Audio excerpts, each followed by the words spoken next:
Hi guys.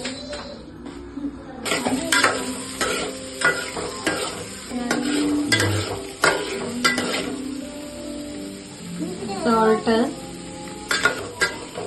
Onion സോൾട്ടും ഒരുപാടങ്ങ് ഇതാക്കണ്ട.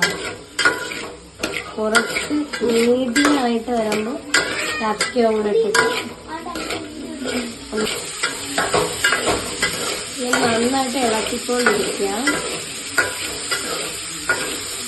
Chicken കറി നേരത്തെ വെച്ചത് തന്നെ നമുക്ക് തയ്യാറാക്കി വെച്ചിരിക്കുന്നത് തന്നെ നമുക്ക് ഇതിന് മിക്സ് ചെയ്യാൻ പറ്റും. ക്യാപ്സിക്കം ഇട്ട് കൊടുക്കാം.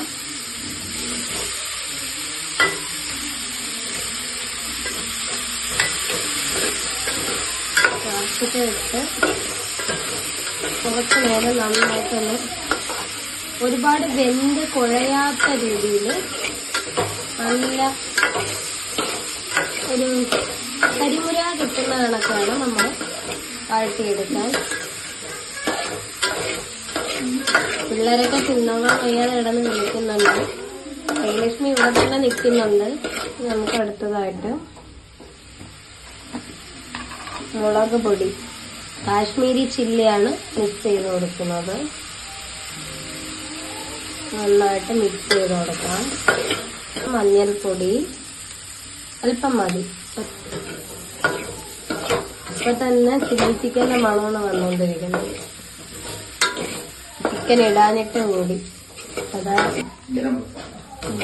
ഗരം മസാലയാണ് ഇത് ഇട്ടത്. നിങ്ങൾ വിചാരിക്കും എനിക്കിതൊക്കെ അറിയാമോ? ഒന്നും അറിഞ്ഞൂടാ ഗൈസ്.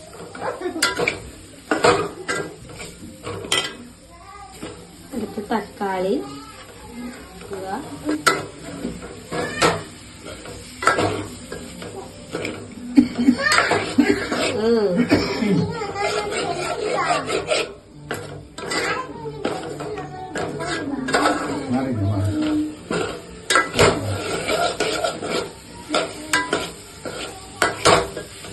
രാത്രി വെക്കുന്നോണ്ടാണ് ഈ നിഴൽ ഇത്രയും കാണുന്നത്.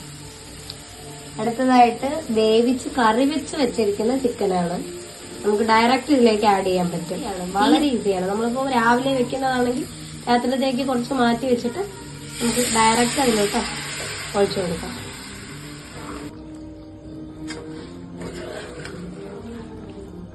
ചിക്കൻ വെക്കാണെന്ന് എനിക്ക് അറിഞ്ഞൂടാ ഗൈസ്.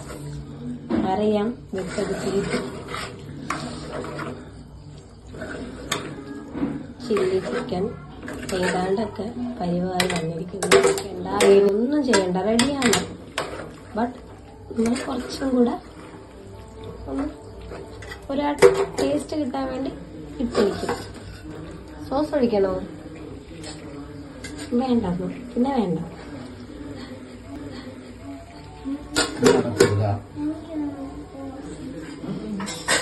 അടച്ചും വെച്ച് ഗൈസ്. ഇനി ബാക്കി പിന്നെ